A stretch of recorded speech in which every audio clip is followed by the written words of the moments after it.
Hi guys, ngayon guys magbubukas tayo ng bagong order ko sa Shopee. Mag-unboxing tayo ng minoxidil hair growth 6% strands. Buksan natin guys kung anong laman at babasehan natin kung ito ba ay tatalab o hindi. Bigyan natin ng ratings. Tara guys, buksan na natin to.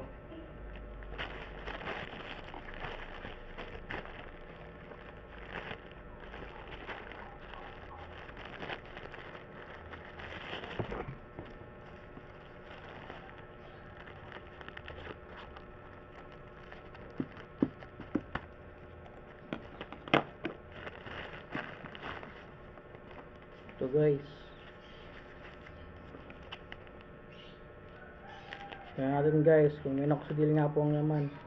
In-order ko po ito guys from Shopee.